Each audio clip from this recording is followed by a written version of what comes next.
Mystère Melissa. Il est temps de relever les défis.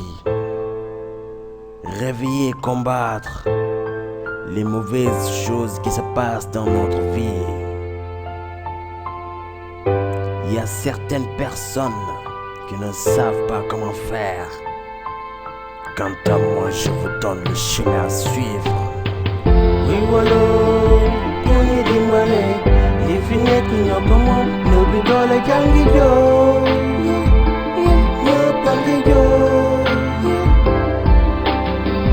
Oui, voilà, on est dimbale. Les filles qui n'ont pas moi, ne plus dans les ganguillos.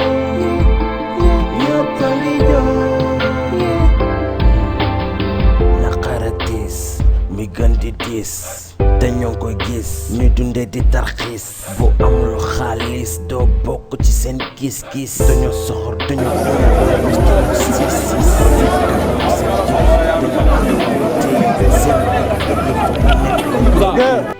suñu kàddooy suñu arme jërëm ngeen koy duutee politique moo leen tax a jóg ñu ne yëg duñu suudee loolu leen fi def jël suñuy suuf joxe di tukki di dem di ñëw ni ngeen ñu bëgg a naxee dafa jot ñu yeewu te xam ni ñuy doxee ndaxte dëkk bi ñoo ko mu avec ñoom day ndoxe wi wala ku ñu dimbale li fi nekk ñoo ko moom ñoo bi doole gaa ngi joo ñoo pa ngi joo wi wala ku ñu dimbale li fi nekk ñoo ko moom ñoo bi doole gaa ngi joo ñoo pa ngi joo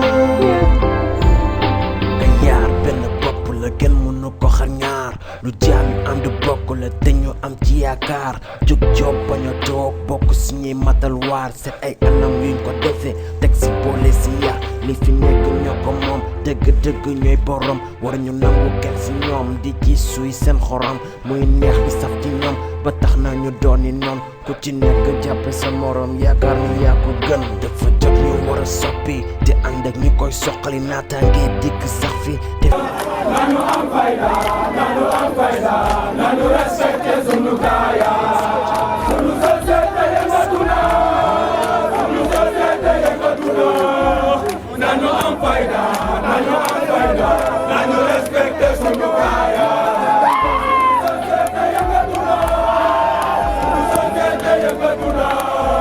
nanu am fayda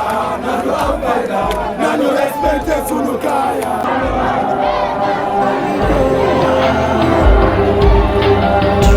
suñu ressource ñu ko exploité wëlbati ku jël lépp exporté luñ ci am zéro mu ngi ci importé seen bëgg-bëgg bis bu jeexee doo la ñu montré du yoon ñu toog di leen seetaan ñu def lu leen neex lor suñu askan ñi ko war a faj topp seen bakkan waaye mécontentement sont ras-le-bol par rapport à la situation qu'elle est en train de subir. Donc en effet, une usine du nom de Barna, travaillant dans le domaine de production de farine et d'huile de poisson, est en train de dégrader notre environnement et notre cadre de vie. En effet, la population de Kayar ne peut pas cohabiter avec des déversements d'eau usée, mais aussi des émissions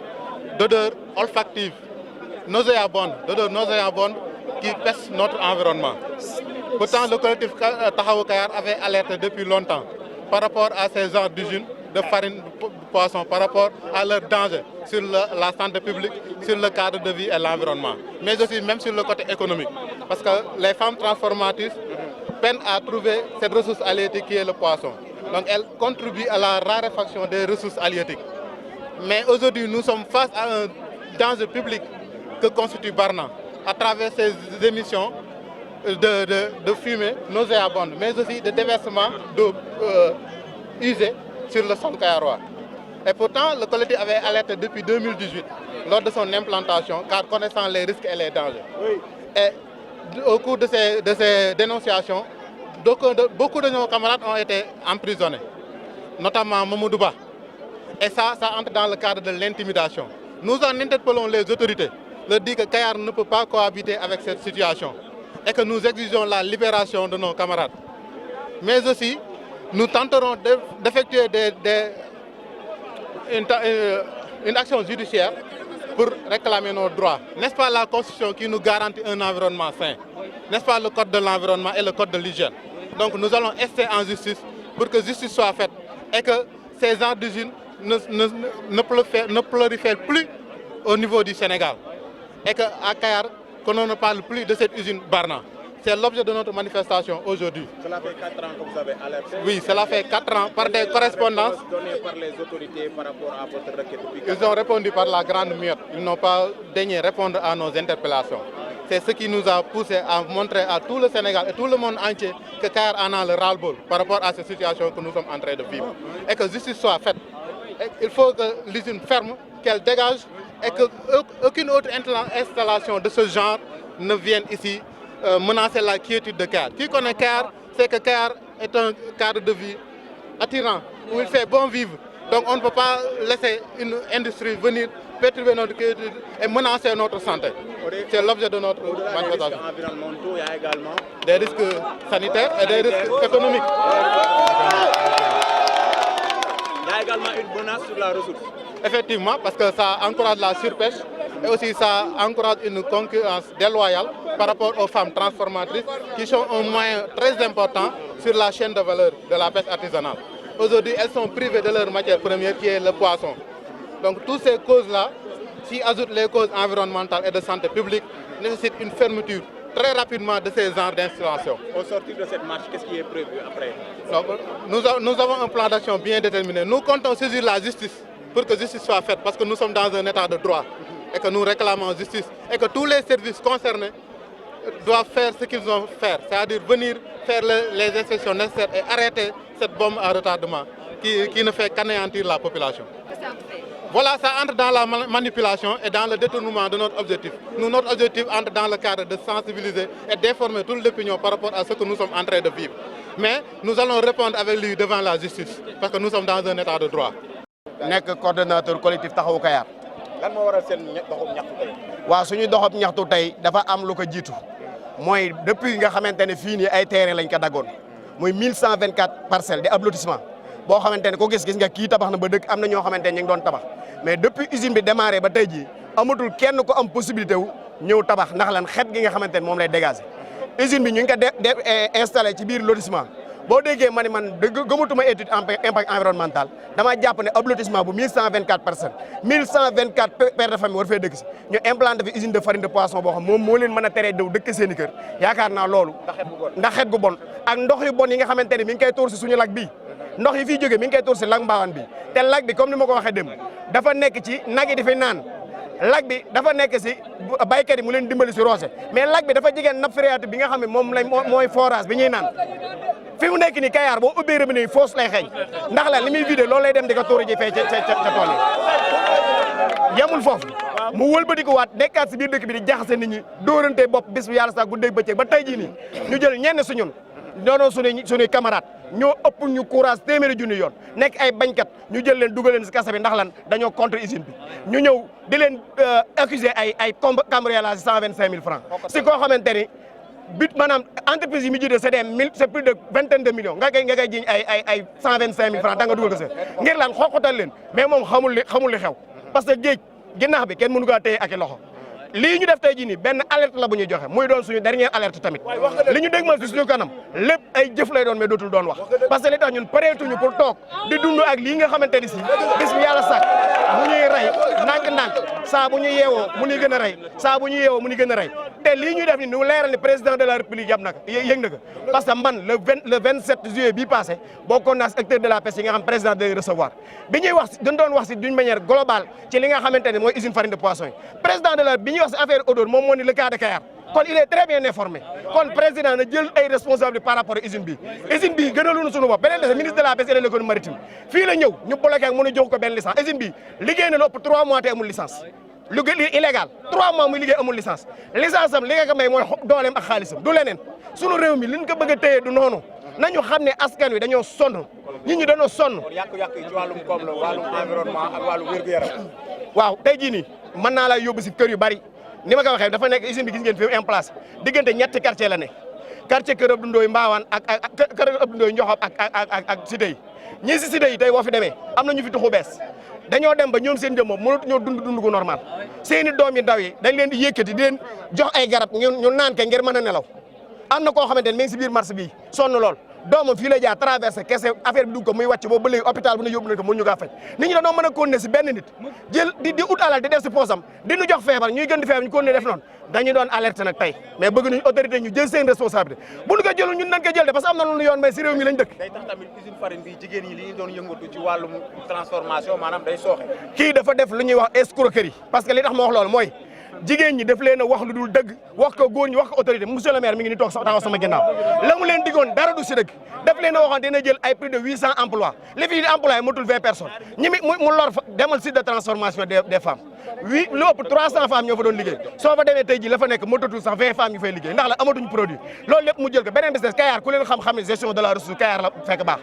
ñu dem a dem ba tey jii nii jënu sew léegi ay waa Kayar dañ koy jàpp di ko teera ndax lan bu ko moom Barna moo koy jënd di ko produire suñu ëllëgee xale yi nag wala ñun dañoo war a seetaan mu ñëw jeexal ressource suñu alal dama ni na jóg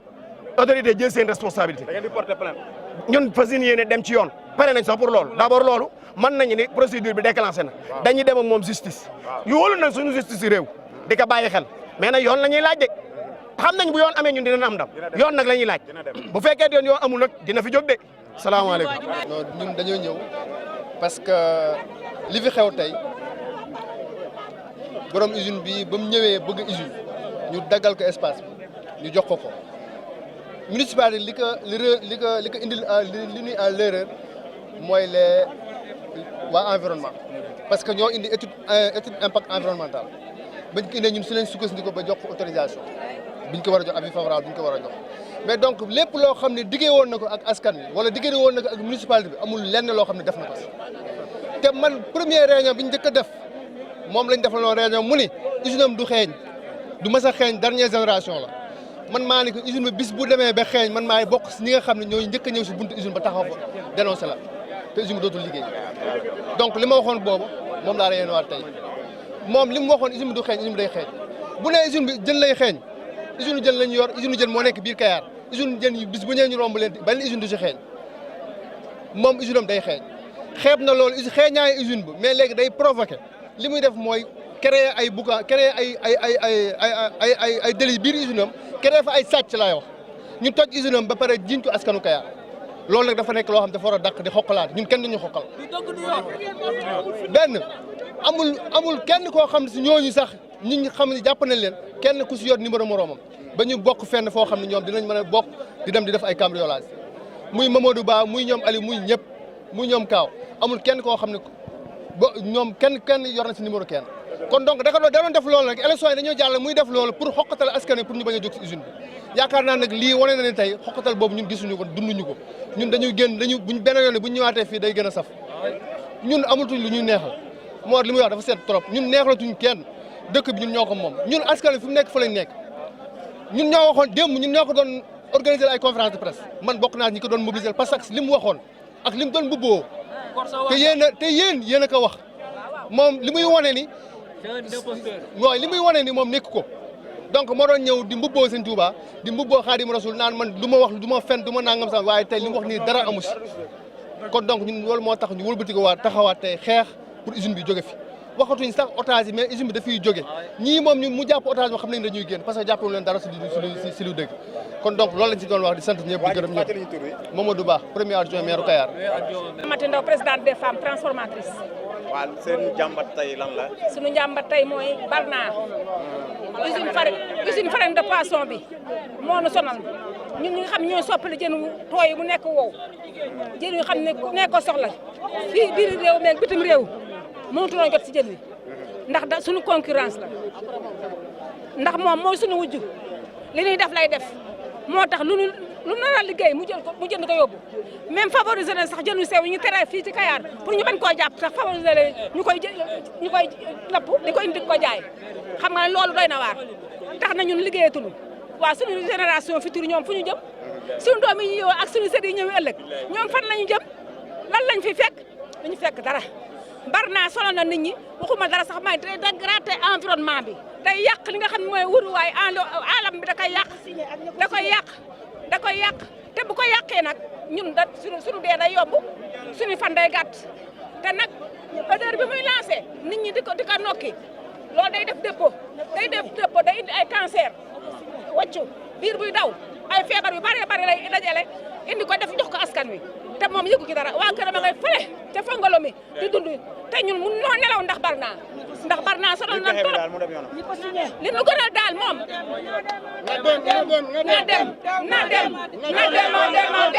na dem waa asalaamaaleykum mbokki Kayar ñoo ngi leen di nuyu yéen ñëpp di leen féliciter ci manifestation bi rëy bi ngeen def yéen a bëgg seen askan parce que am na usine boo xam ne ñu naa ka Berna Sénégal mu ngi nuy rey li tax ñu jóg tey danoo am conséquence bu ñu dund ak moom lam nu waxoon ni usine lu jën lay wax ndekete usine de farine de poisson la wax te c'est pas bon Berna dégage la population de Kayar est debout la commune de Kayar est debout Berna dégage rey yaa ngi rey sunu doom yi ñu on a trop de problèmes à régler parce que sunuy doom am na maladie asthmatique ñoo ngi gën a contaminé affaire bi mu nuy gën a ñi ko signé noon jóg askanu Kayar nee noon bëgg lu bon la population de Kayar est debout te duñu dellu ginnaaw c'est la bataille entre nous la population à l'usine de Berna dégage mbooloo mi Barna ginnaaw yàq gi nga xamante ni mi ngi koy yàq environnement bi di ko yàq dëkk bi dafa am tey jii beneen point bu am solo boo xam ne daf ko wanewaat te mu nekk lu dangereux ci réew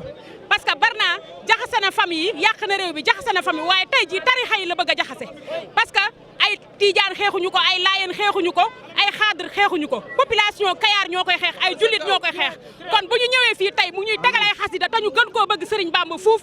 mi ngi bëgg a jaxase population bi mi ngi bëgg a jaxase tarixa yi nañ ci wax balaa dara di fi am nañ ci wax balaa muy gën a ñaaw mi ngi jaxase tarixa yi lu ñaaw la def tey jii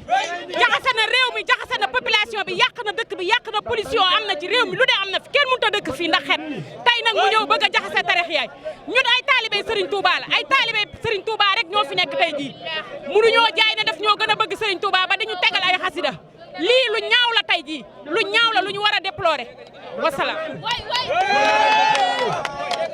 asalaamaaleykum mbooloo mi ñu ngi leen di nuyu kenn ku ne ci turam ak santam Baye Magay Lay bu Kër Abdou Ndoye moo leen di nuyu kenn ku ne ci turam ak santam di fesal nag sama nakkar bii nga xam ne dama ko bokk ak doomu aadama yëpp tey fii ci usine Barna bi parce que nit ki ci wàllu boppam toujours ma nun politique takku noo jóg tey politique takku noo jóg li nu tak a jóg tey mooy lii nga xam ne day lor askan wi di yàq sunu ak sunu yelleef moom moo nu tak a jóg tey ndax bu doon ne politique la woon kon yaakaar naa ne man kenn du ma fi gis tey mais tey politique takku noo jóg li nu tak a jóg mooy sàmm askanu Kayar sàmm goxu Kayar kii nga xam ne kii moom moo ci loolu moo nu tak a jóg tey mais politique takku noo jóg simple nag bii commune Kayar tooñ nañu leen ba ci kanamu yàlla li ñu leen tooñe mooy ñi nga xam ne ñoo fi ki nga xam ne moo fi installé usine bi ba pare mu am ñu ko jàppale ci usine bi ba muy lor askanu Kër Abdou Ndoye kenn ku ne xeeb na sax lii usine bi génn ci xeeñaay mais lii nga xam ne lii mband mi muy sotti mband mi fii la koy sotti ci déggu Kër Abdou Ndoye bii fii la koy sotti fu ne sotti na ko fa ñu dàq ko yóbbu na ko Kañak waa Kañak jël ay yet ñu yóbbu ko Lagros jël ay yet ñu yóbbu ko Bayak waa Bayak jël ay yet ñu yóbbu ko àllub Kaañ dara nekk ko fa ab àll boy foy la ñooñu jël ay yet ñu andi ko nag samp ko fii ci Kër Abdou Ndoye gii fas ko fee yéenee tuur dinu bëgg a rey loolu nag moom la ñuy dénoncé tey nu wane ne politique takku noo jóg li nu tax a jóg mooy sunu ak sunu yelleef li nu wax mooy Barna na fi jóge moom la ñu wax waxunu leneen asalaamaaleykum wa rahmatulah. tegunu fi suñu bopp te li nu fi tege mooy yaakaar ak gëm ni ñun li nu bëgg mën nañ leen see jàppale kon yu mel nii nag bu ñu ko defee en tant que man conseil municipal maire Diender bu ma ñëwee damay ànd ak askan wi si loolu xam ne lii jaaduwul parce que boo fi rombee jëm Kayar rek nget gi bu la xeeñee yow da ngay dar say bakkan te lépp ñi ko def ñëpp wér na ma ni seen intérêt rek moo tax mais du intérêt askan wi parce que intérêt askan wi mooy tey jii boo ñëwee xool xam ne lii du bëgg-bëggu askan wi naaj wi li muy tàng-tàng ñiy dagg seen yi te toog di ñaxtu loo xamante ni jar naa ñaxtu kon loolu man moo si teewee dinaa taxaw jël déclaration xam ni lii moom ànd nañ ak yéen ñu xeex ko parce que lii dafa nekk loo xamante ni moom laa wax ma ni ñi ngi xeex Berna mais am na leneen loo xamante ni mi ngi nuy yootaat entre Kayar ak Diender xaw ma ndax kilifa yi wax na leen ko xamul waxuñu la ko muy 7000 hectares yoo xam ne Macky Sall jël na ko si littoral bi te loolu mooy Diender ak Kayar day jóg